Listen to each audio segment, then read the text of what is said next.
Thank you.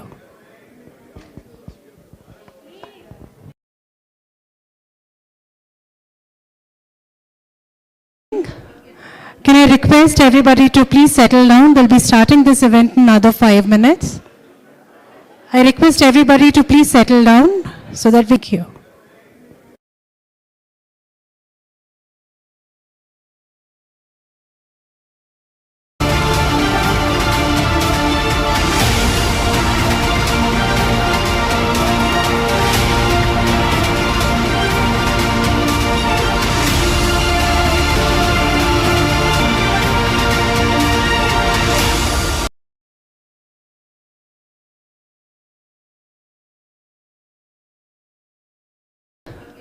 Can I 5 minutes?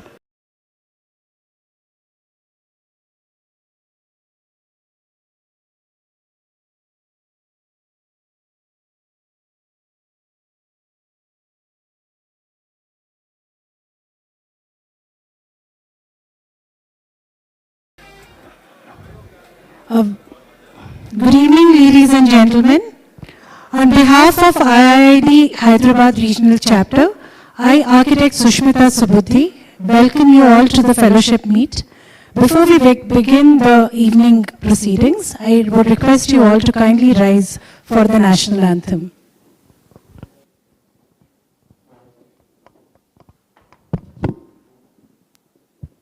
जनगण मन अधिनायक जय हे भारत भाग्य विधाता पंजाब सिंध गुजरात मराठा द्राविड़ उत्कल बंगा विंध्य हिमाचल यमुना गंगा उच्चल जलधि तरंगा तव शुभ नामे जागे तव शुभ आशीष मांगे गाहे तव जय गाथा जन गण मंगल दायक जय हे भारत भाग्य विधाता जय हे जय हे जय हे जय जय जय जय हे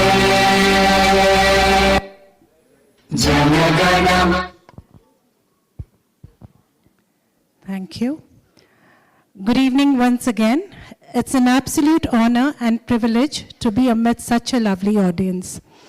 It's been over a year since the investiture ceremony of IIID Hyderabad Regional Chapter for the term 2023-25 under the dedicated leadership of Architect Pallavi Anchuri and her very energetic managing committee.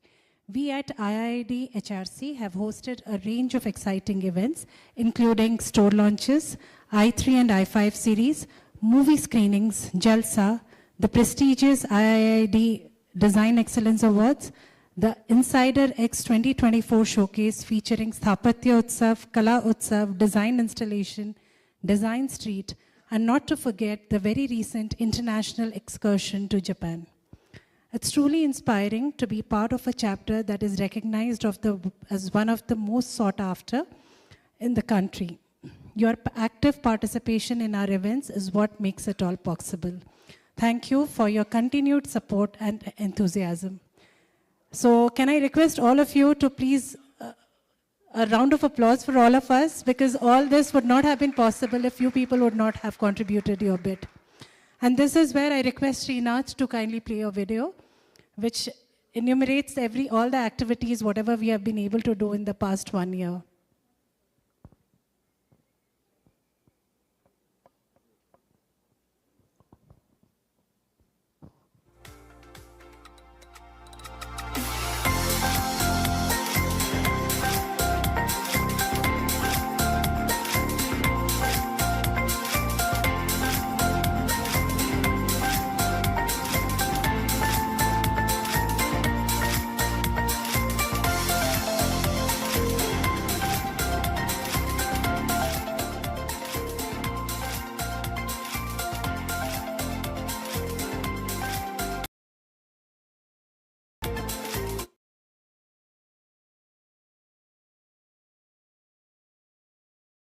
जनगण मन अधिनायक जय हे भारत भाग्य विधाता Punjab Sindh Gujarat Maratha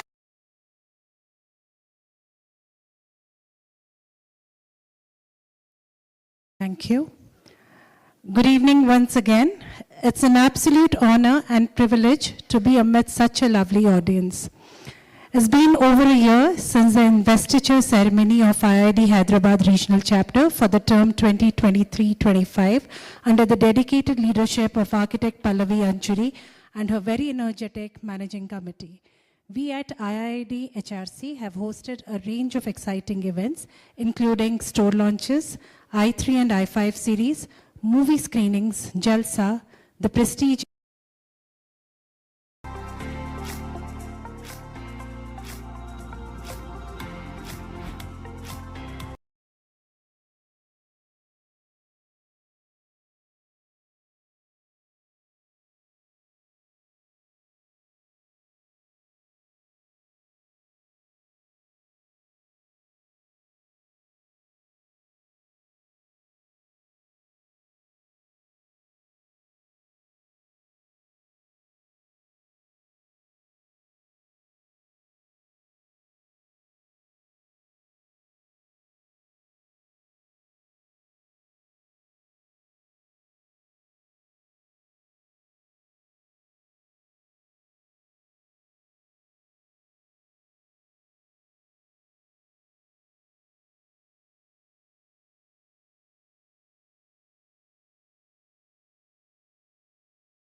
So now let's hear from our driving force behind our chapter's success. And this is where I would request you all to put your hands together for our chapter chair, Architect Pallavi Anchuri, to please come forward and address us all.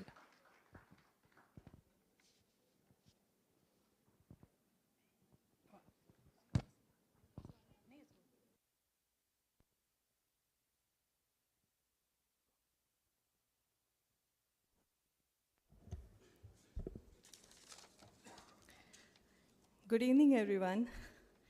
It gives me immense pleasure to welcome our guest speaker, Architect Sunela Jayewardene from Sri Lanka, our past chairs, members, and guests.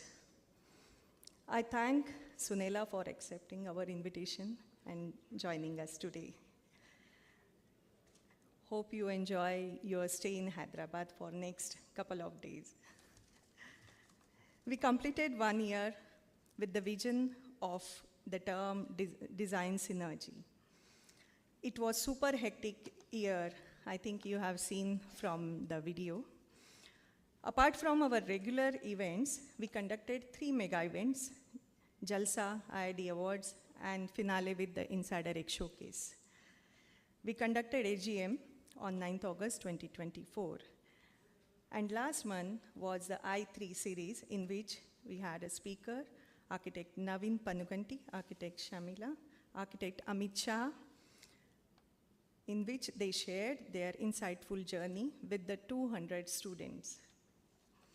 IID having 35 chapter centers across India.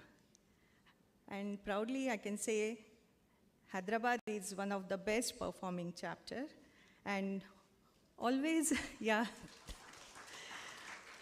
And all other chapters, chairpersons and their committee members always ask us, how do they do such a big scale event flawlessly?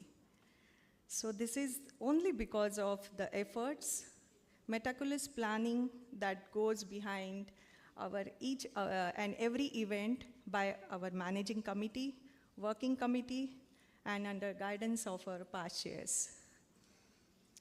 As a designer, exploring new places, curating tours has always been a part of Hyderabad Regional Chapter, and because of which we have a great bonding among the members. Japan tour, it was in the wish list of every member, and I thank our past chairperson, Sona Chatwani, who curated this tour in spite of her busy schedule. Thank you, Sona. 40 members traveled to Japan from 14th to 23rd October. We visited Tokyo, Kyoto, and Osaka. I thank Amita, Zeenath, and Padmaja for taking efforts and curating this tour along with Sona. Now, a few important announcements. IID national event, that is NatCon 2025, is going to happen on 31st Jan to 2nd Feb at Nasik. We will be sharing you the details very soon. So please join for the NatCon. Now, without further delay, we all are eager to listen to our speaker. Thank you for joining us. Sunela will please, yeah, Sunela, yeah, just I'll welcome her.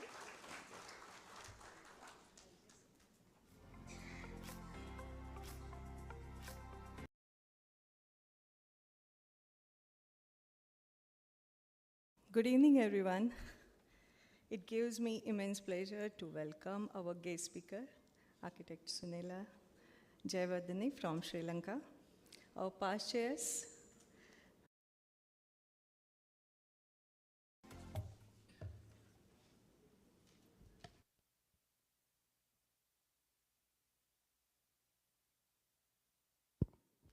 Thank you so much, Pallavi, for your insight.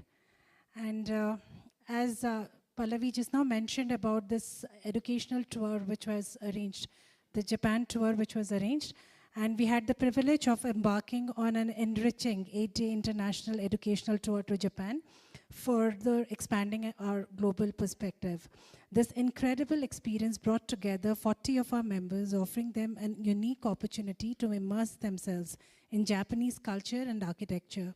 We extend our heartfelt thanks to Ms. Sona Chetwani, our former IIID HRC chairperson, for her pivotal role in organizing and curating the recent study tour to Japan in October 2024.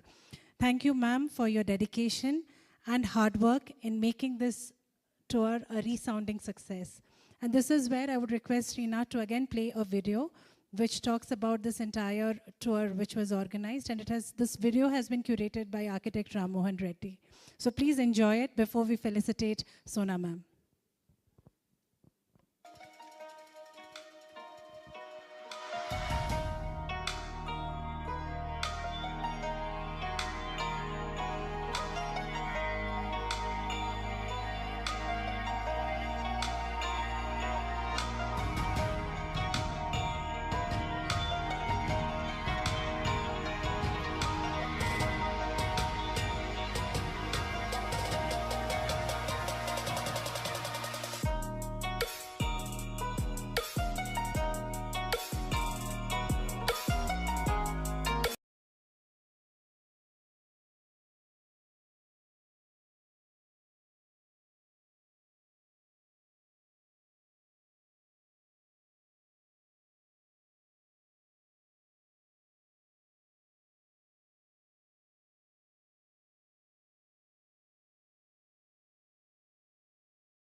Thank you so much, Architect Rammohan Reddy, for bringing up the entire memory. So even if we were not a part of it, we have lived it at least through your eye.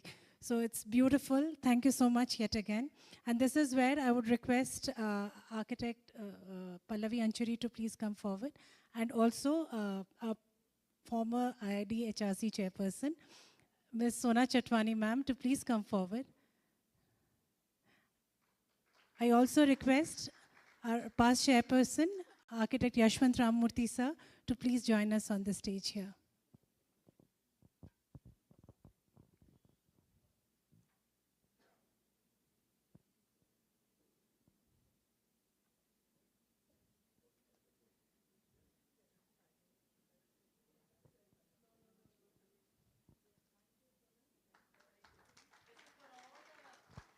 We request Sona ma'am to kindly say a few words on this occasion. I think without delaying, arigato is all I can say. Thank you.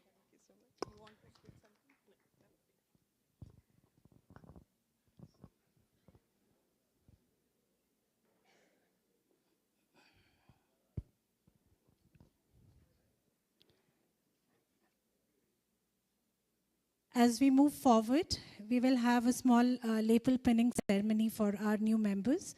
So it is a joyous occasion as we welcome our newest members to the IID HRC family. It is a special moment indeed as they are officially inducted through this official lapel pinning ceremony. And to do this, I request Qasim Ali Khan sir,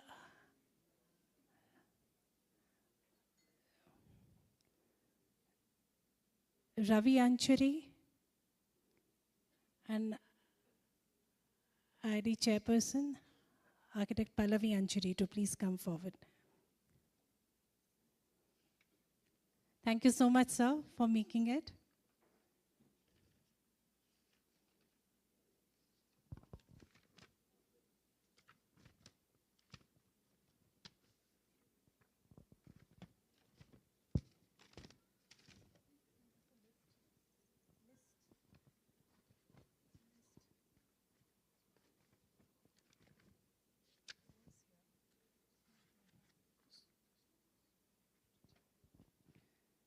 To start with, Nishant Agarwal,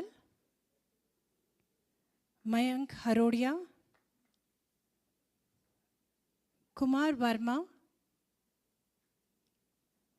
Siddharth Lula,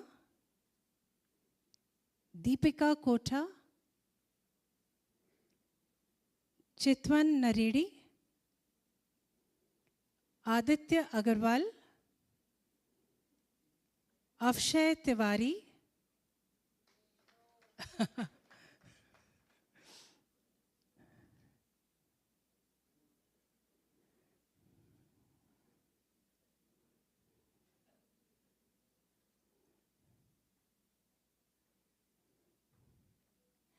Sanjana Sai,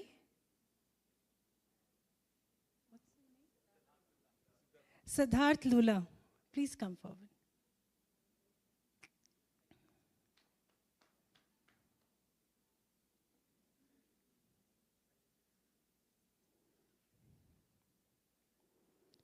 Sanjana Sai,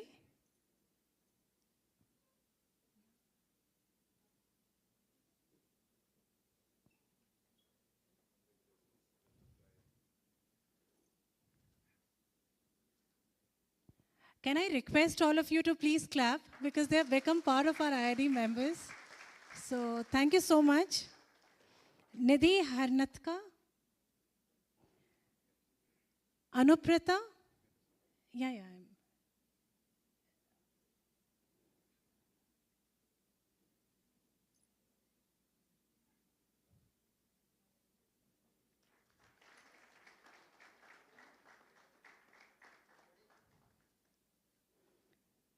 Karshan Prakash, Chandan Nata, Nata. Is it Karshan Prakash? Please come.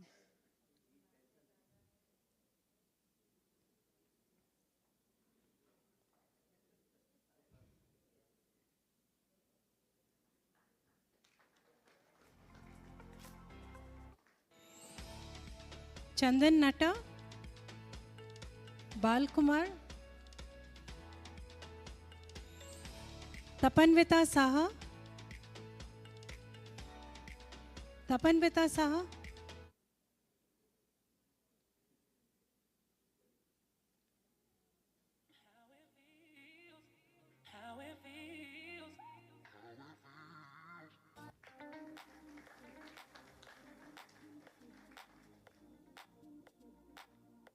Priyadarshini, Lenny Emmanuel, Vishal Sonthalia,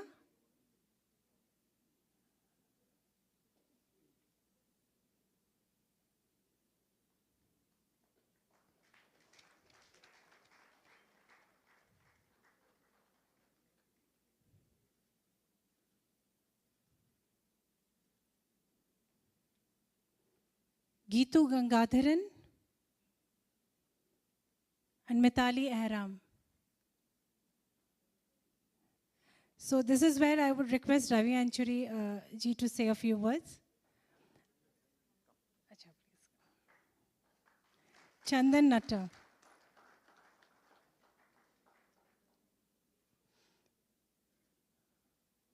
I'm constantly being pinged that I'm not pronouncing your name correctly, so sorry.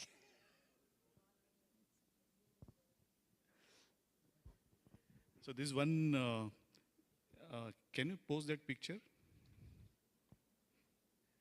Yeah. So this is Kasim Ali sir. You can see Subhash Narayan sir and Siraj sir, Nalini ma'am, Zain ma'am, and there's a small baby crying. Crying there. So Kasim sir, this pin, you have to give it to her. So after 24 years, she is a member of IIID. Anusha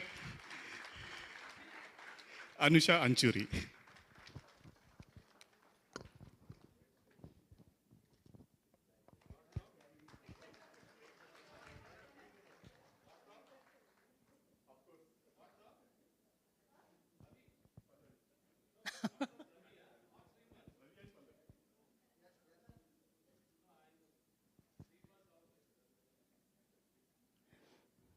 Thank you so much, sir.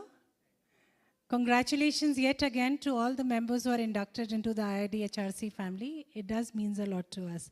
And we really hope to see you people. We look forward to all of you and all the future events that we are going to host. So at this point, I would also like to thank our sponsor, without which an event of this kind would not have been possible. A big shout out to our platinum partner, Defa Lighting. Your support has made this event a reality. A big round of applause to Defa Lighting, because without them, it would not have been possible. And thank you for believing us time and again. So they are not here right now, but yet our best wishes, and it really means us a lot. So now this is where we all are here for. Tonight we are privileged to have a very special guest who will be sharing her design journey and inspiring stories of her amazing projects, the moment we all have been waiting for. It is an absolute privilege to welcome architect Sunela Jayewardene, all the way from Sri Lanka. Thank you, ma'am, for accepting our invitation and gracing us with your presence tonight. I would like to invite Honorary Joint Secretary IIID HRC, Architect Amita Raj, to share a brief introduction about architect Sunela Jayewardene.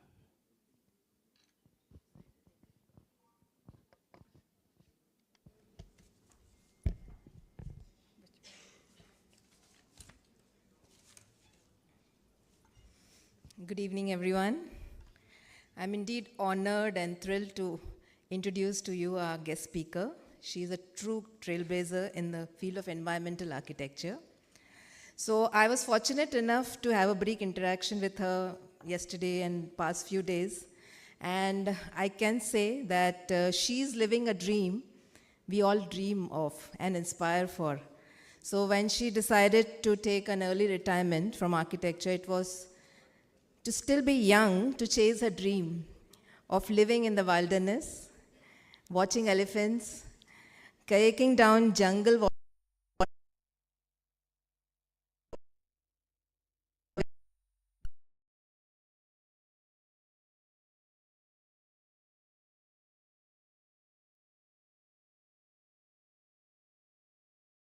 is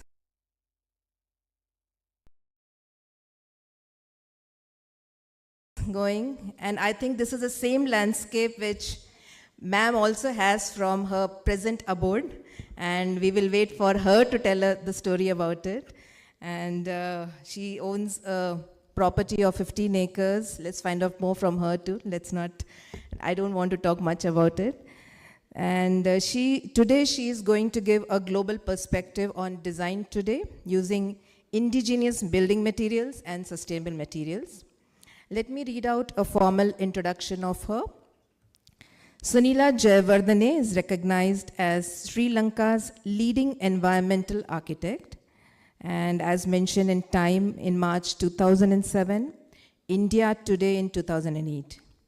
Her award-winning projects include Jetwing Vil Uyana, Colombo Court, Rainforest Eco Lodge, Jetwing Kaduruketa, Camellia Hills, and several private homes in Sri Lanka and India. Inspired by Sri Lanka's pre-colonial cultural traditions, her primary design impulse has been serious concern for the ecology of sites and sustainability of human habitats.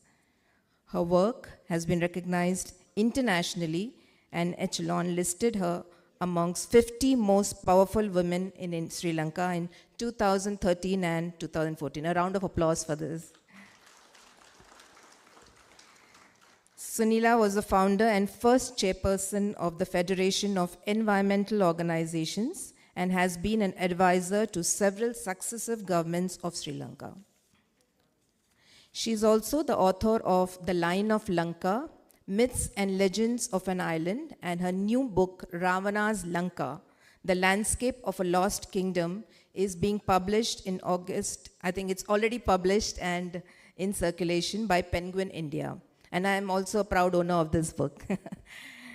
Now retired from architecture, Sunela lives in Danvilla, her rewilded forest on the border of Vasco National Park.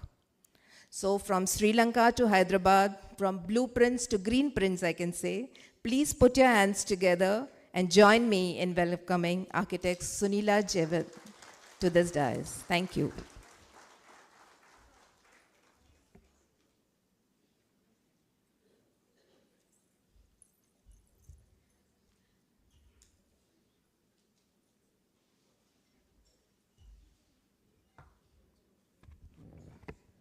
Yes.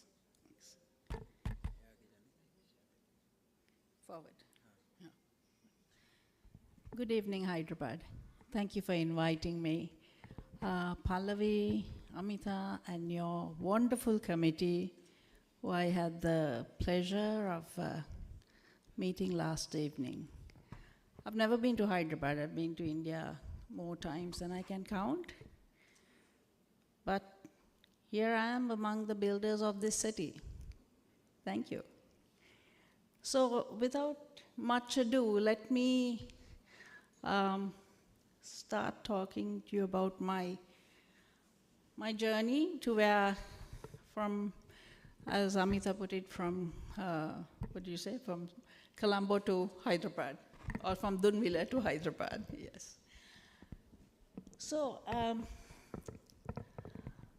the reason I'm saying design today is I'm known as an environmental architect, but I think where we are today, the prefix environment is superfluous. Actually, everyone should be. Whether you're a lawyer, you need to be more educated about the environment. If you're an engineer, absolutely. If you are a doctor, I mean, Canada is prescribing and legally prescribed time in the forest. In Japan, as you know, forest bathing is a thing. We've come to that place in the world today. That's what we've done to our environment. So I think certainly for architects, being an environmental architect is a given today. There's no other way out. There's no way forward. Because everything we do will affect the next generation and certainly us. But it's about the air you breathe, it's about the water you drink, it's about the global warming, which we are all seeing. The whole world is experiencing this today. So the time to call myself an environmental architect has passed. Let me start. So I would say this is my magnum opus. This is Jayewardene Villoyana, and I will come back to this as I talk to you about indigenous building systems and sustainable materials. I studied in New York, and there are very few modern architects who have really wowed me and impacted my way of thinking. Luis Barragan, the Mexican architect, has certainly been one. And this, what he says, any work of architecture which does not express serenity is a mistake, is something I strongly believe in. Because it's a space that we spend time, and we need serenity in this world we are in today. So I try to embody that in my work. And what is environmental design? It's a holistic design. It's a discipline that combines architecture, interiors, and landscape design to prioritize the natural environment. It is, to me, design is seamless. I don't know how to draw the line between the built structure and the interior and the garden, because for instance, my architecture is very dependent on foliage. You'll see it in the photographs as we proceed. I'll imagine a doorway with a particular table, and that will be from the initial concepts. I'll have this vision. So that table is, in a sense, a part of my architecture. And I'll imagine a table in a particular doorway, or in a particular room. It has to be a round table. So that's what I say. Speaking for myself, I don't know how to draw the lines between interior architecture and landscape. I'd extend it to even soft furnishings in terms of, not soft furnishings, but say when I do hotels, even the staff costumes, uniforms I'll design. Because that's all a part of that sort of concept, the visual. And I really don't know how to break it up. This is Jayewardene Kadruketa. And here, I'm displaying this because the first thing to me is to respect the natural contours. Hear me now? Yeah. And that means I try not to clear fell or cut huge chunks of earth to level it. If it's a slope, I'll build on a slope. If there's a stream, I won't try to divert it or fill it up. If it's boggy ground, I'll work with the boggy ground. Because I understand, or in my understanding, I can't think beyond that. I can't give a solution that outdoes nature. And I think that's the way I see myself. I'm just one more species using that space. So I'm not trying to put my stamp on it. I'm trying to work within it. And in doing that, so I will work with the natural elements. For instance, this stone in the large image was there when I started building this house, and so was the little plant at the bottom. It was already on the site. It was growing, and that's still there. The one with the trees, I wrapped that staircase. It do I have a pointer? Is there a pointer? Does this have a pointer? No, doesn't matter. Okay, so the staircase on the top right, yeah, wraps around that tree. You know, it goes up and then takes away. So we retain that space and frame that space. So the little things that you see on the wall, that was designed by a sculptor, because I told him, come up with something that enhances this tree, and I expected him to put something in that square in the window. And he looked at it and said, I can only sculpt the wind, or the suggestion of wind. So that's the sculpture of the wind. It's in brass. The bottom one with water. This house is on an incline, and there was a water flow coming up from the hill above. And I didn't want to disrupt it and send it around, so I sent it right through the house. And that's that water feature, which flows right through. And I think it really enhances the design. I have always worked with only antique timber or plantation timber. I have never agreed to work with wild timber. And I think chatting to Amita and Aman yesterday, I was saying that you have opposition from clients. And to me, I won't budge. And I'll say, okay, I'm leaving the project. You cut down a tree. And I've had clients who said, oh, I can get, big timber. It's either me or your big timber, This is how I work. Yeah, because, you have to hang on to things that you're passionate about. That's what I believe. Up there, I've worked with decommissioned ocean-going containers in the vein of upcycling. Nothing goes waste, right? Plantation timber and bamboo, that's in a houseboat which I designed.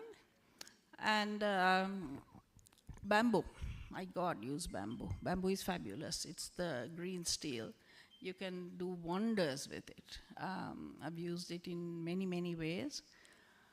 And it's something I'd really encourage you to use in panels, in floors, in roofing, name it. It's just one of those wonderful, wonderful materials. And I'm inspired by the design elements, which traditional design elements, which I think reach across this part of the globe. Not only this part of the globe, I found that it's a climatic belt that sort of, you'll find the same design elements, say in Southeast Asia, you'd find it sort of around a particular climate. And if you look at this, you'll see this raised above the ground. There's passive ventilation. There is, it protects you from moisture. It protects you from any creepy crawlies. And it obviously lets the winds in. It provides shelter. And it protects you from the wind because it's because of the eaves. So these are the pavilions, which is so common in our part of the world. Now, this particular building is, 600, 700,000 years old, I don't know, repaired, restored, protected. It's a traveler's rest.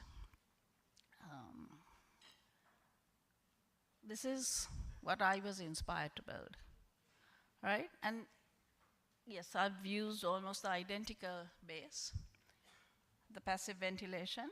This is a 5-star hotel without air conditioning.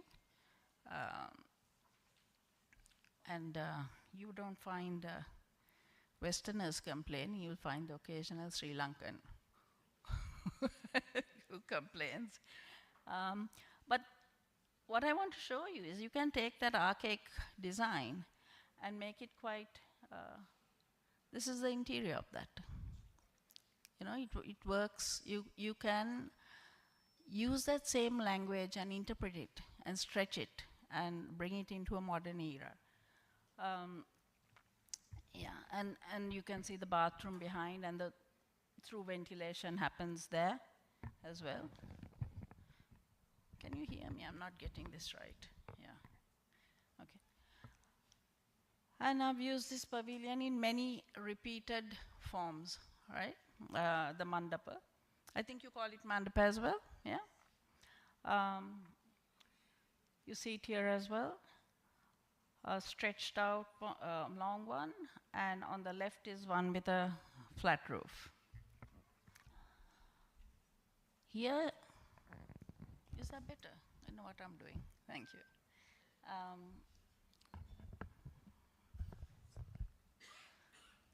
Here in the hill country, it's also that same pavilion, but I've made it work for a slightly cooler climate. So it's sealed, it takes more rain off the roofs, and it basically can be closed up.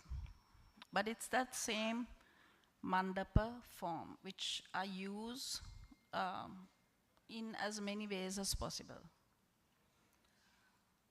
Then there's the veranda. I think in any warm climate, if you don't have a veranda, I think you've been deprived. I think that's true deprivation.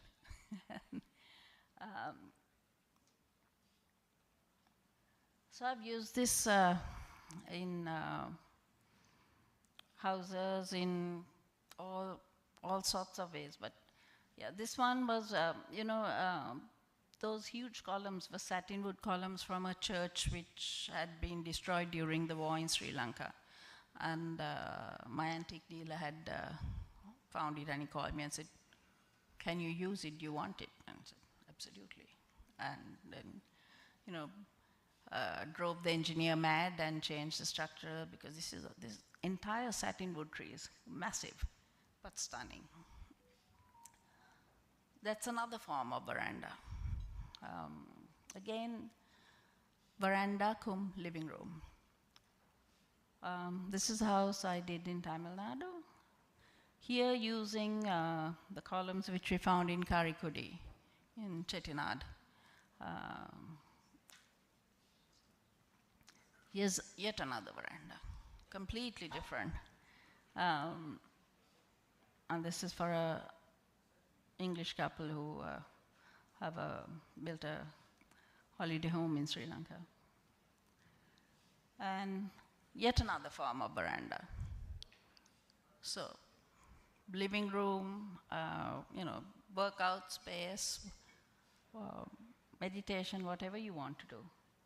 More verandas, right? So you stretch it, you pull it, you do whatever you want with it, but if you're building a space for people to spend time in, then there's nothing better than a veranda in this part of the world.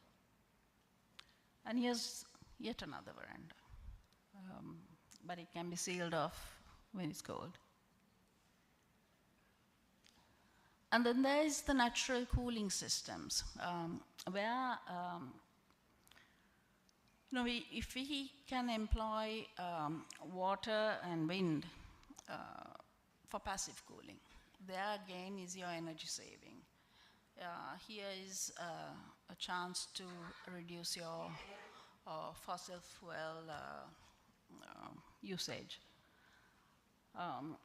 Incidentally, the black and white photographs are all archaeological sites or older buildings which are not mine. I'm just using them as reference points. Here, this is an ancient bathing pool, I think from about maybe 1st century BCE, which is a rain-fed swimming pool which was designed for a queen. Water near a near a living space changes the whole game. I've found that, it's amazing how effective water is, because the wind will blow across that water and cool the inside space. And if you can make an access way, water, I think there is something in Vastu as well, but more than that, you've converted a walkway, an entrance corridor into water. What more? You bring the water right up to the house. You make it an extended living space in many ways. But what it is actually a form of air conditioning, because if you look at this pool, yes, you can sit here, you can sit in it, you can sit by it. But what it's doing is actually sending the wind across the water right into that house. So this is picking up the wind from all over the, right around it, from all its boundaries, and driving it into that house. This one, this pool actually, there's a steep drop off here, and I had the option of putting a back, sort of a railing or a guard. But what I decided to do was use the pool as your barrier. So you step into the pool, and then you have your wall is almost at, railing height. So that's what I'm saying. You can employ the water and the wind for architectural purposes. You can use it for ventilation. You can use it to cool your spaces. And obviously, the aesthetic, having water is so beautiful. So there it is from the living room of that same house, straight out of the living room. So you're seeing water rather than seeing a railing and the drop off. This house, there was a stream flowing, and all I did was build a retaining wall, hold the water, fills a pool, and flows right back into the course of the stream. So there is your natural pool. It's icy cold, and sometimes there are leeches, I think, but well. Here again, there is natural ventilation. I'll show you this to you later, but this is this cross ventilation where you have a tree in the middle, you're immediately cooling the air that comes in, you're also filtering whatever. This is urban hotel. So you're filtering whatever pollution that comes in before the air actually enters the public spaces. Here's a bathroom and veranda and living space of a bedroom. And obviously, you don't have the bath filled all the time, but I mean, to sit in a bathtub on a veranda is really a luxury. Through ventilation again, from the living room, across the entrance hallway into the dining room. Just a cutout window, simple things. And high roofs. I really do believe in high roofs, particularly, if you can, as you see here, to sleep under those roofs.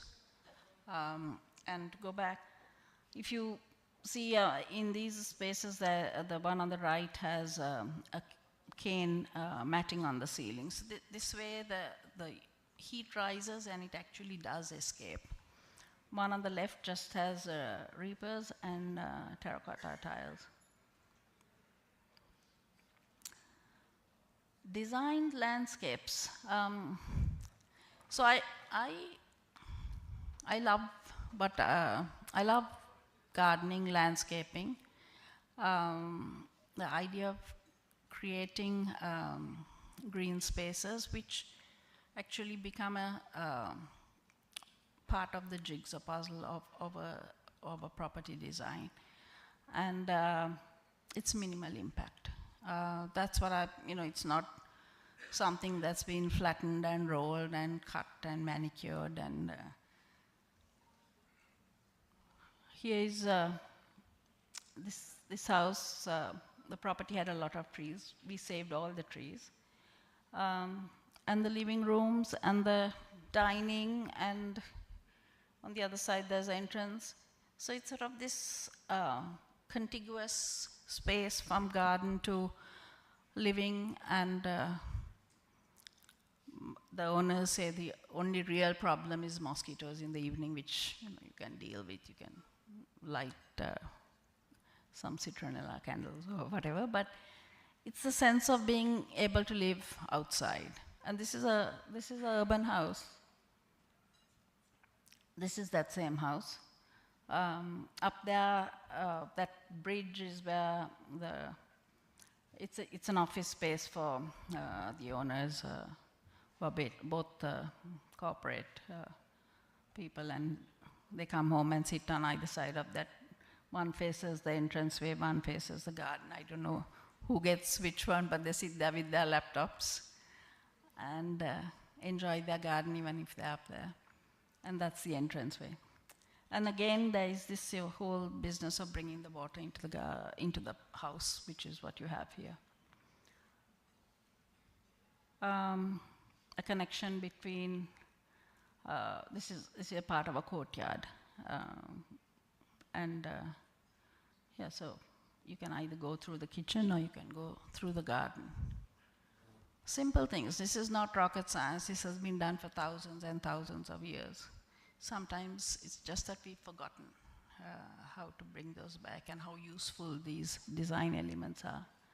And that's what really fascinates me, looking at those old spaces and trying to retrieve what we've forgotten. There's another driveway. Again, busy working couple who have no time to be tending gardens and instructing and saying, get the grass cut. So I said, okay, we'll just put in a forest, you can forget about it after that. Yeah, and this is, as I said, minimal intervention.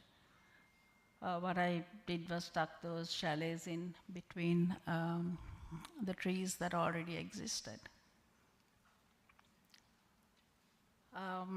So yeah, and this was, so with bringing all these elements that I talked of, I've done quite a few houses, and then these are some of the hotels which have been recognized for internationally recognized, but what I've done here is actually bringing those same indigenous building systems. Yeah, this one, somewhat like you said, Yashwant, yesterday you were telling me how the Secunderabad, the club burnt down and you had the measured drawings. Same thing happened with this house. While the company that went into joint venture with the owners, while they were sorting out the documentation, the roof collapsed and the house just crumbled. It was mostly wattle and daub. Fortunately, we had measured the whole thing. So we rebuilt whatever needed to be rebuilt and shored up the old walls and brought in tie beams, concrete tie beams, and held the whole thing together. But yes, we had measured it, fortunately, and it was a restoration, and then of course we had to extend it at the back for spas and stuff like that. This one was the ocean-going containers. This, again, because we were building in a T division, but only part of it had been opened up for tea. The rest remained forest, and it had that forest continued and became a part of the Singharaja rainforest, which is a World Heritage Site. So what I wanted was to have a quick in and out, because you know how damaging construction teams are. So that's what we came up with. these ocean-going containers, brought them there and assembled them. Quickest build. And because the climate is quite cool here, it worked. And I learned so much about ocean-going containers. I learned that there are containers with wooden floors, and that's what we have, wooden containers with wooden floors. Sealed up all the corroded areas, raised the roof because some of them tend to be very low, and it's 2.5 containers per chalet. So that's how that works. This one was, again, the client's family had sold the old tea plantation bungalow some years before, and there's a bit of nostalgia involved. And but again, I wasn't willing to cut it and level it and do what the old plantation owners did. So we had to build into the slope, and yeah, there you go. This one is a 10-room hotel. And again, you may wonder why I'm doing these very high-end hotels. And as I was telling Amita, I believe in a minimal footprint. And my clients, they'll basically what matters is whatever their business plan requires, right? So they might say they want to make, I don't know, $1,000. So do we do 10 rooms, or do we do 5 rooms? They only want to make the $1,000, right? So you do an upscale room, which then provides them with the same $1,000. And that's my thinking. So I've argued down 60-room hotels to 30. I said, listen, I'll give you a room where you can charge much more than your business plan has accounted for. So that's how, even with the Rainforest Eco Lodge, I think they wanted 40 and I gave them 20 rooms, something like that, so compromise. And they can charge more, and that's all that really, at the end of the day, that's all that matters. So this is a 10-room hotel. And this again was, I think originally they wanted 60 rooms and started off with 25. Then they wanted more rooms. I said, then you have to buy more land. I'm not squeezing anything in more. So this was in time, I got more confident and they took a little more notice of me. So, but yeah. So this is, I will expand on this. The reason this, I believe the reason this has really got a lot of mileage, international mileage and exposure is because of its environmental stance. So when I first went to the property, that little top inside, that's what it was. It was abandoned agricultural land, heavily distressed. And my clients had been to the Barnes wetland in London and very inspired by it. And they said, we'd like to do a Barnes wetland. And I looked at this property, there was no water, nothing. And then I asked for some maps, and I realized that we were positioned at the bottom of a cascade system. Now this is an old, very ancient irrigation method where you use groundwater seepage, and it's what they're called cascade system of reservoirs, of tanks. I think you call them tanks here as well, right? So, yeah. So we were right at the bottom of this property. So that's all I had to go by, and I'm very, this was 23 years ago, very cockily said, yeah, sure, I can do a Barnes wetland for you. The truth is, I've never been to the Barnes wetland even today.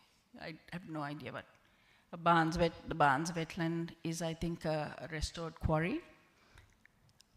What we did here was I tracked down this guy who did the indigenous irrigation systems. He'd done his PhD in it. And I told him, you know, I wanted 2 water bodies, I wanted so much high ground, I wanted so much wetland. And he basically gave me this design. And what you're looking at in the lower picture is almost, it's slightly sort of this way, but that's what we ended up building. Here it is a complete built wetland. It's often called a man-made wetland, but I beg to differ, because I think I'd prefer to call it a human-constructed wetland.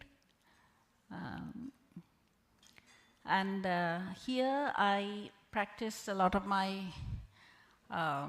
environmental considerations, from low lighting to using the walls were done with the paints were a mix of termite soil and cement, and I think we won awards for that as well. The coconut thatch, which had not been used in Sri Lanka for a high-end property, so that became quite a thing. And then I also learned that, you know, the best place to showcase sustainable materials, which had been designated as low-income materials, best place to showcase them was in high-end hotels. Then everybody wanted to use it.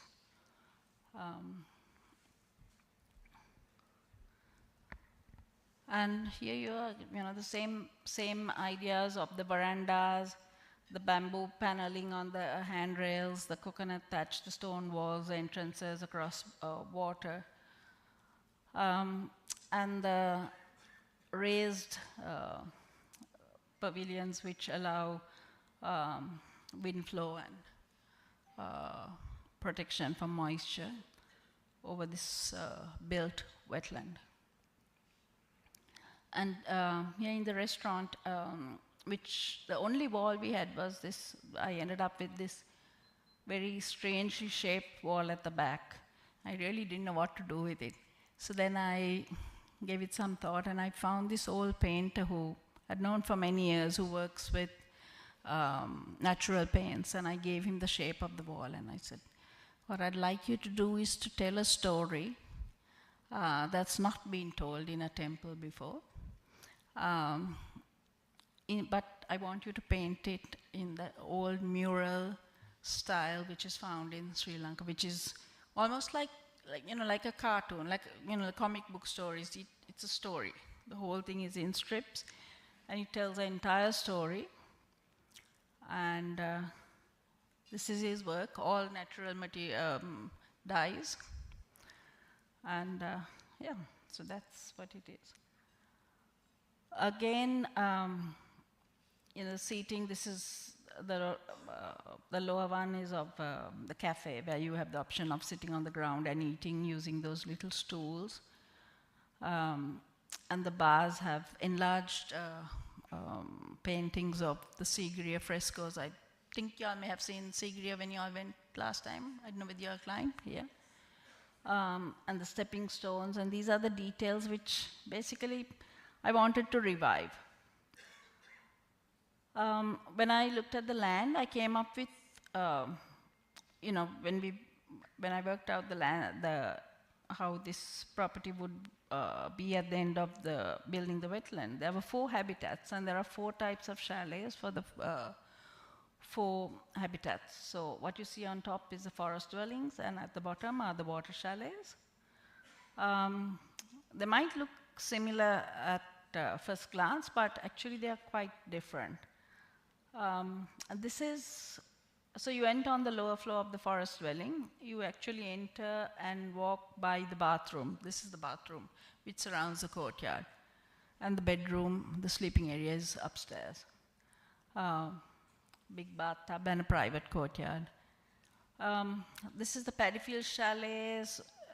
Again, you see the bamboo paneling, you see the teak floors, and these raised pavilions. The walkways with low lighting, again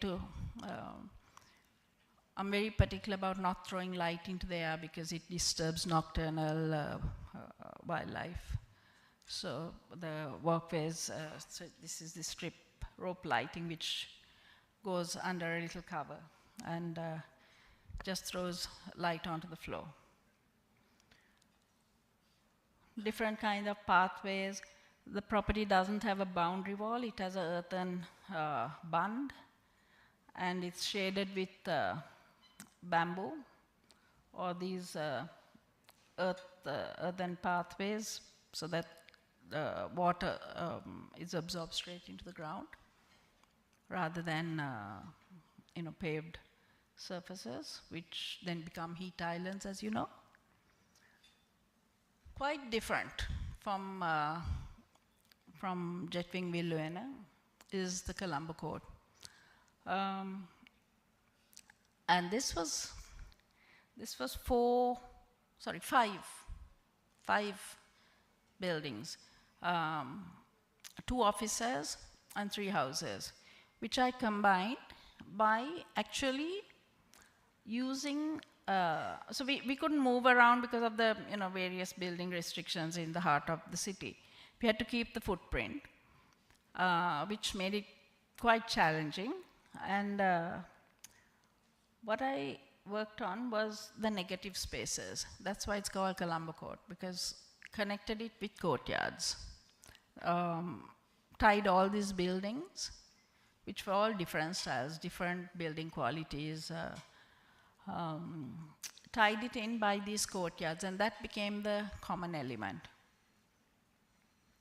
And wherever we demolished, we used those bricks for the floors. We used the, I think, railway sleepers for the columns and the ceilings, jute cushions, which then had to be sprayed because they were scratching.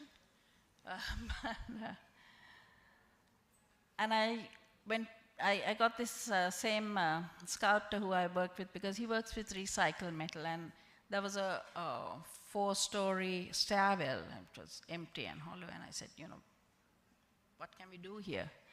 And I said, what I'd really like is some kind of a creeper to create this. And my goodness, in 2 nights, we ended up with all these bicycle paths.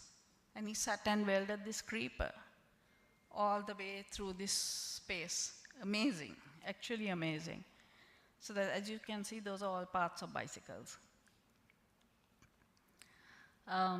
This is near the spa, and actually that's just a recycled metal grill work with a mirror behind. It's quite a tight space. This is the bar, again, all recycled material. You can see the corrugated sheets on the ceiling. The furniture is all these steel welded, waste metal with wheels. You can see the bar stools are tractor seats, and old brick, and that's I think a propeller from some factories, from a dryer, I think, of some kind, yeah. And these chairs we sourced in Singapore, they're paper. They're made of paper, but they're outdoor. This is just a glimpse of some of the bedrooms there. So I did all these projects, but I had as Amita told you, I had a plan. My husband and I wanted to retire early to this property. So after going through, all these, I planned to retire at 50. That didn't happen. I couldn't wind up. So the year I was turning 55, I told my staff, I'm shutting down, December 31st. They hardly believed me, even though I had, got them jobs. They really didn't think I'd wrap it all up. But yeah, we left it all, and this is where we've settled. So as COVID was ending, we started building a house. We had a cottage there, but we started building a permanent home. It's a land where my husband had been growing organic heirloom rice for the past 25 years. So that's where we wanted to be. And so we started building this house, which I used all the systems that my clients wouldn't have heard of, like crooked bits of wood, earth bricks, because most people think definitely it would come down. They won't put their money behind that, but so here we got a chance to practice all the things that I was not allowed to do when someone else was paying for it. Built on a top of a rock. My brief to the workmen was, this rock is not to be broken, the whole house is pinned to it. And what I said was, one day when we are all not here, I want people to look at this and wonder whether this is a treasure map, because it's just a whole system of drill holes. And we have water in the middle, the same courtyard. I know in Vastu you have the Brahmapada, right, in the center, covered with water. And I see why they do that, because you bring water in, you're not supposed to trample it, right? So the minute you bring water, no one really tramples it. So it's sort of, can you interpret that? Can you stretch that and see how you can actually apply it? So this is our home now. Our house in Colombo is mostly closed, and this is where we spend most of our days. And you have the louvers, the timber louvers, which, even if it's closed, even if it's raining, you still have the ventilation. It's hidden in the forest. No one even realizes there is actually a house there, because again, we rewilded this land. Over 25 years, we had planted native trees on slash and burn agricultural land. And now we are literally living in a forest. Got to do all the things I wasn't allowed to do before, as I said, like earth paints, experimented with all the earth paints, and built on the rock, doors without frames, just pivotal doors, timber, unfinished timber, just pinned to the rock. Because even if the engineer said, I can't take responsibility for this, if you don't put a proper column base, that column will fall. And I said, don't worry, I won't complain. I'll take this. Revived old timber joinery systems. These carpenters know these things, but they don't think it's cool anymore. But the minute you start, pushing them a little bit, they'll do it. The old butterfly joints. There's our dining table.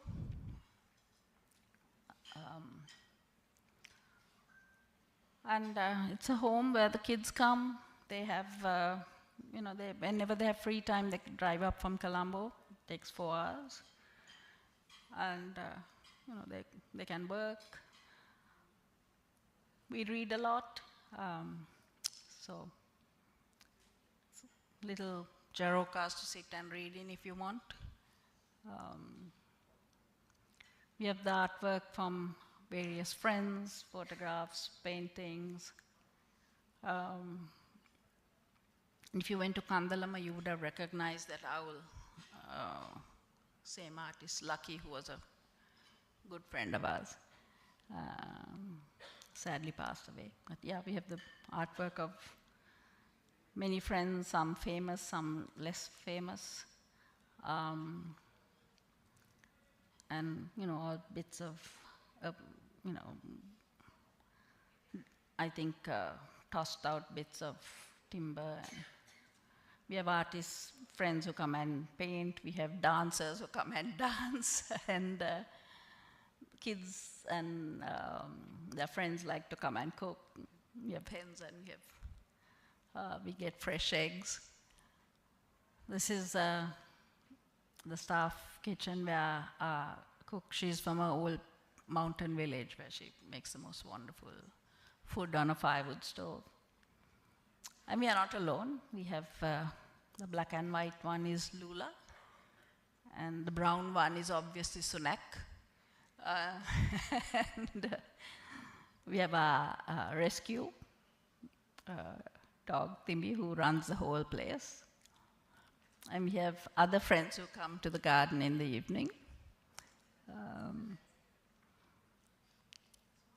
And I sketch, I write books, I meditate a bit,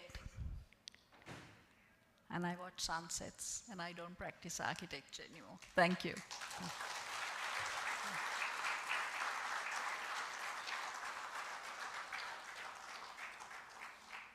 Question and answer things? So I should stay here, right? Okay.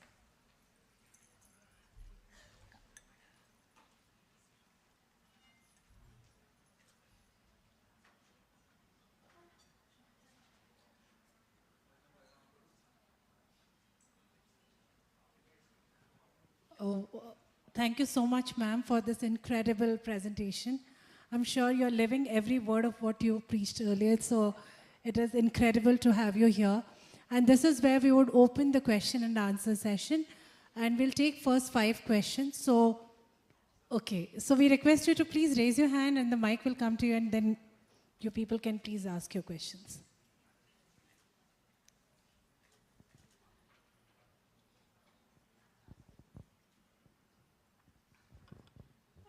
Ma'am, you mentioned about mosquitoes. So how do you deal with mosquitoes, if at all there are mosquitoes? Because this, everything is open. So are there mosquitoes, or if they're not, why they're not? And if it is, how do you manage? Well, one is bug spray. Pardon me? Bug spray. So, spray, yeah, you know. And yeah, citronella candles, incense. Incense sticks are really good. Really keep insects away. And if it's over a large open space, then we use flares, because we are hikers and campers, so we know this, right? You mix citronella with your other oils and put it into a flare. Really effective over large spaces. Anybody, any other question?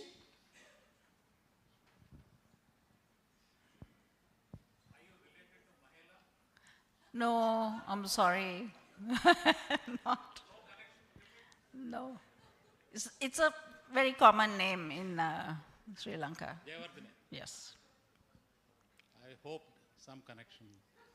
No, and I'm terrible. I can barely tell a bat from a ball. I had a client, Siddharth Vettamunia, and he was shocked. He was shocked at how ignorant I was about cricket.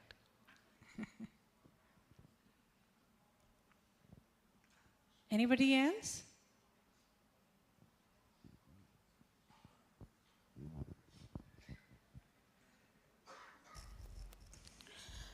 Thank you, ma'am, for this wonderful, wonderful presentation. I think all your images and pictures look straight out of a book. Beautiful presentation. I'm sure, like most of your projects, like I think almost all of them, like you have used natural materials, and they are in front of a water body and all. So any particular challenges you faced while using the indigenous materials which you have used for all your projects? Because, or any sort of challenges with the clients, because they have their own challenges, right? Using natural materials. As I said, you know, some of these things a client won't put money behind, and I also wouldn't impose it on a client, because you know what you don't want to give them is huge maintenance problems. You know, doing it for yourself, if you're passionate about it like we are, then it's different. But, and particularly with a hotel. So like for instance, if you take the earth paints at Villuena, we mixed it with, so we mixed the termite earth with cement and epoxy paint, so that it binds very well and doesn't peel off constantly. Whereas in our home, it didn't matter. We just mixed it with lime wash, earth and lime wash. So, you know, you have to make considerations if, you know, particularly commercial properties where there is you know, it has to be, everything has to look just so. So you wouldn't impose it on a client, yeah. Yeah, because compared to RCC structures and using natural materials, definitely the life of a building is what it is. Yes, but, you know, so I think you have to find that happy marriage between, and with every context that differs. Okay, thank you.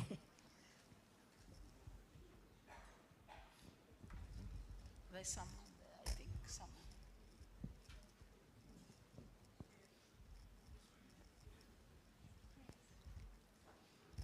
Hello, ma'am. Out of many materials that you have used, you have mentioned about a chair. It was a outdoor furniture which was made out of paper. Can you just throw some light on that? What kind of material that is and how can we source it? I basically research online. I found this because looking for material that had been upcycled or recycled.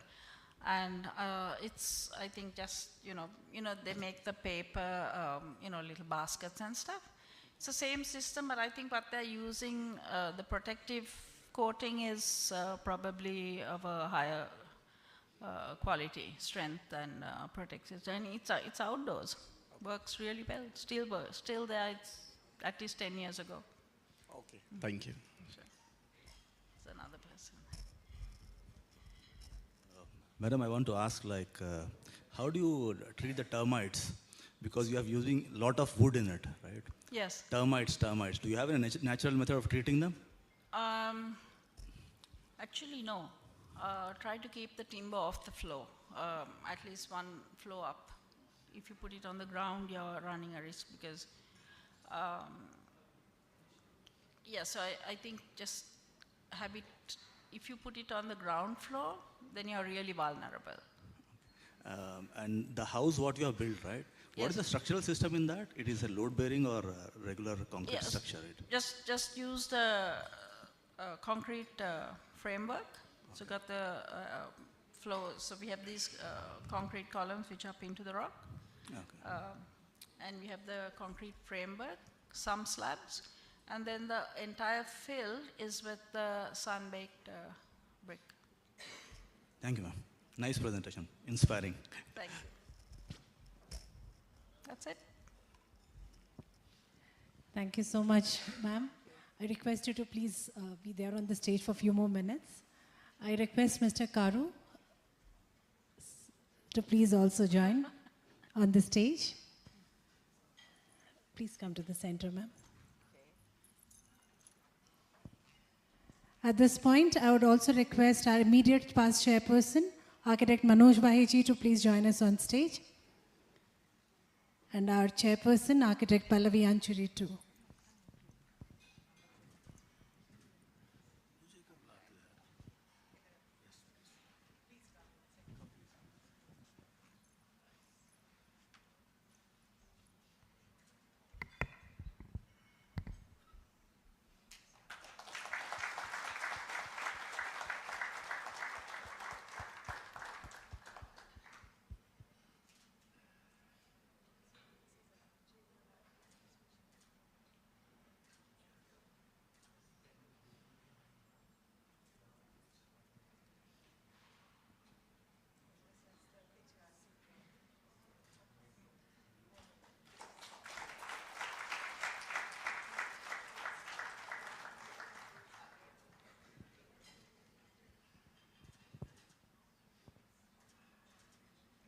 Thank you so much, sir and ma'am. I request you to please be here for a few more minutes. I request the entire IID HRC Managing Committee team to please come to the stage. The Managing Committee members, IID HRC, I request you all to please join us on stage for a group photograph.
So we are almost towards the fag end of this event, and this is where we have the launch of Insider Quarterly Newsletter, the 29th issue.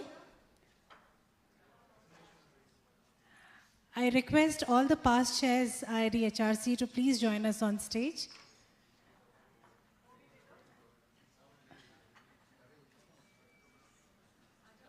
And I also request the IID HRC newsletter members to please come forward. This time, the theme of this newsletter has been the Weaves of India.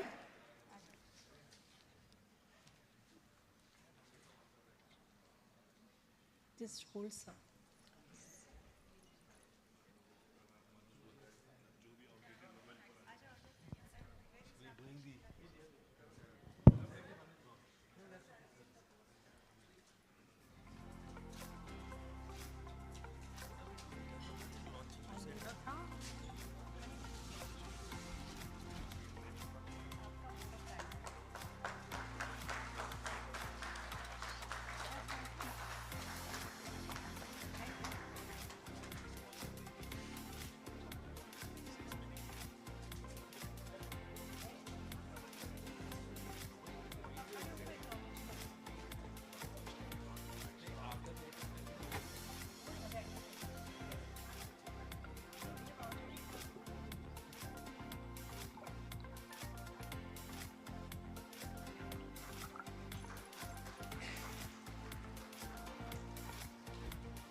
I request our keynote speaker, architect Sunela Jayewardene ma'am, to please join us on stage so that we can have a good group picture with the past chairs.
As I mentioned earlier, this event would not have been possible without our platinum partner, DEFA Lighting.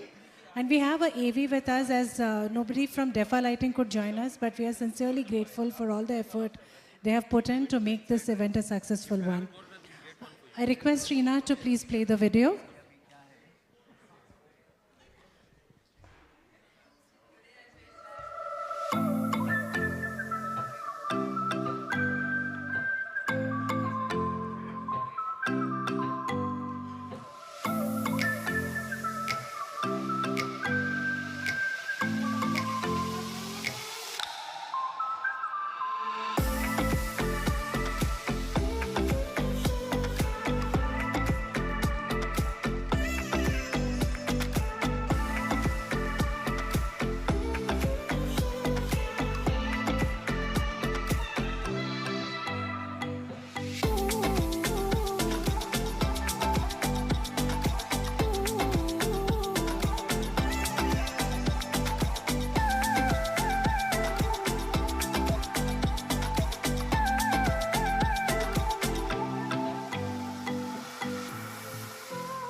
Thank you so much, DEFA.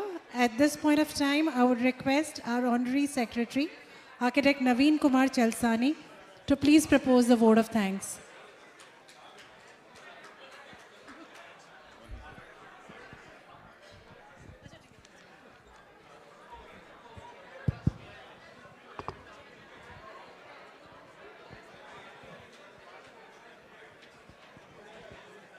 Yeah, before giving the vote of thanks, I would like to discuss about the NatCon. Can I have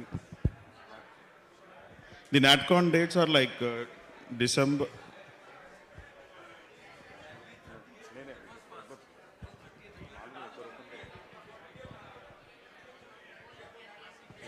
Yeah, 2 minutes. I request everyone. I request all of you to please be seated for 2 minutes. We are going to talk about a little about the IIID NatCon. So I request you all to please be seated for a few more minutes. Will not take too long. It is about the IIID NatCon event. See, the NatCon is happening after 5 years. The dates are like January 30, 31st, and February 1st. And it's like Thursday, Friday, Saturday. I request, like, it's in the Nasik, and we are going to share the PDF of this NatCon. So I request more than 100 members expecting from IID HRC. And already the committee has blocked their tickets. So I request everyone to block the dates and travel. It's our own expenses. And this presentation we'll send you, and you can have the early bird registration. And one important thing is like regarding the arrears also.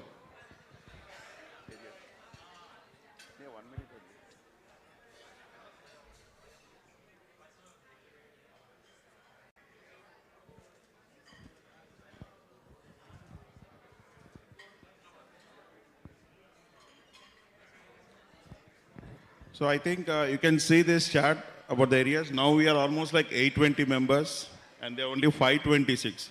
So please close your areas if it is like 1 year or 2 years or any year.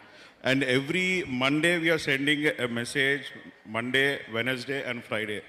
And till December 31st, the messages will be coming, and we don't want to give to any third party, like how you get a credit card call, something like that. So please close your areas by 31st of this December, and we are going to change all the groups and make the new groups. And upcoming, we are going to have a digital entry for all the members. So these are the two things I want to share. And vote of thanks for the fellowship. Good evening. On the behalf of the entire team of IID Hyderabad, I stand here today to express our deepest gratitude and extend the heartfelt vote of thanks for making fellowship meet a success. First and foremost, I would like to express our sincere appreciation to architect Sunela Jayewardene for her insightful and captive session. Her expertise in sustainable in design has not only inspired us, but also provided invaluable guidance to all the aspiring architects and interior designers present here today. Architect Sunela Jayewardene, your commitment to sharing your knowledge and experience is truly commendable. And we are grateful for the time and effort you dedicated to making this an event remarkable one. None of this would have been possible without our support of our platinum partner, DEFA Light Solution. We would like to express our heartfelt thanks to the sponsor who contribute to the success of this fellowship meet. Lastly, we thank our hospitality partner, Marigold, and AV partner, Universal. And we also thank all the IID members to be here and get the event truly special. We hope the acknowledge and share the connection made during the event will continue to inspire and empower each one to have the professional journey. We look forward to many more enriching experience in the future. Thank you all. Have a wonderful evening. Please join for the cocktail and dinner. And we request the MC and the speaker to have a group photo, and even the IIID members. Thank you.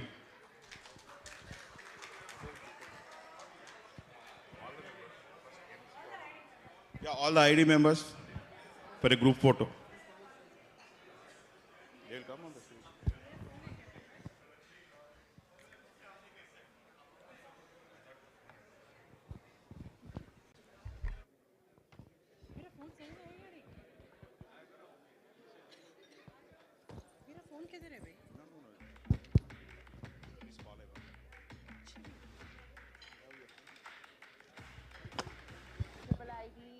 Request all of you to please come forward for a group photograph with our keynote speaker. Absolutely stunning. Request all of you to please come forward for a group photograph.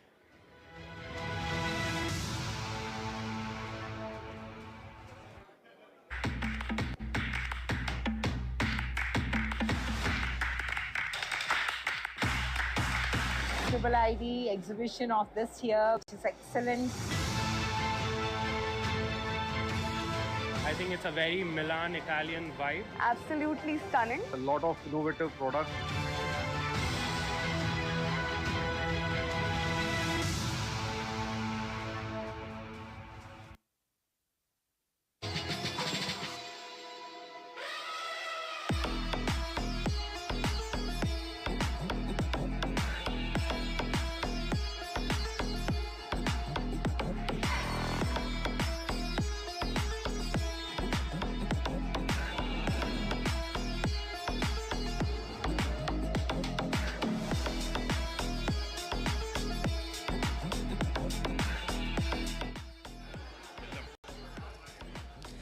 Whoever is interested in a group picture, please join us near the stage. In another 2 minutes. We'll wait for 2 minutes and take the picture, please.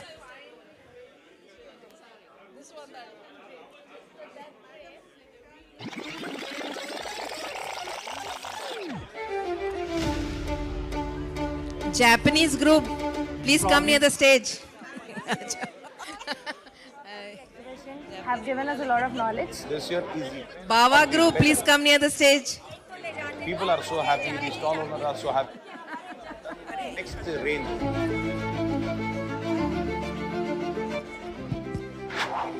This is very exclusive platform for people who want to build up a very nice platform for their business.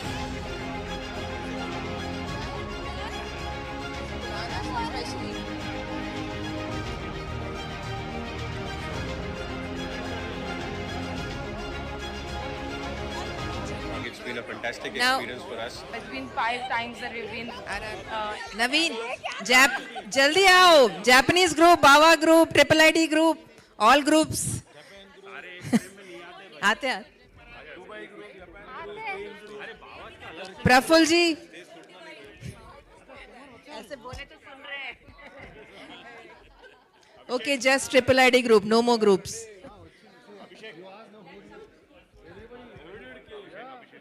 Abhishek.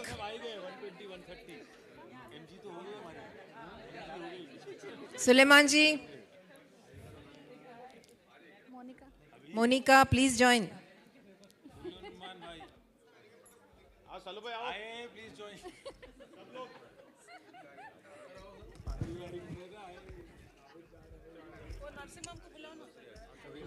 Sir, Narsimham sir, come for a group picture, please. Please.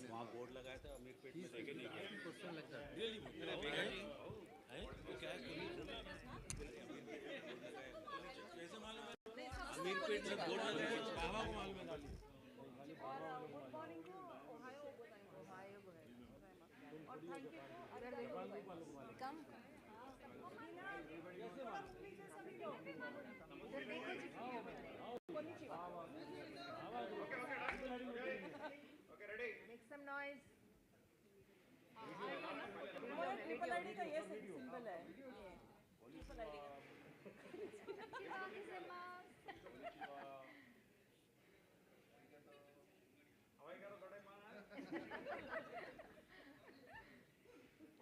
Three cheers for ID. Srina.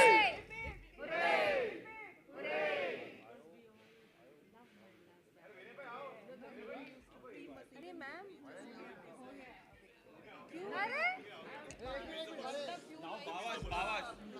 अरे बावास का रे divide मत करो पसंद नहीं आ रहा लोग पसंद नहीं आ रहे चल रहे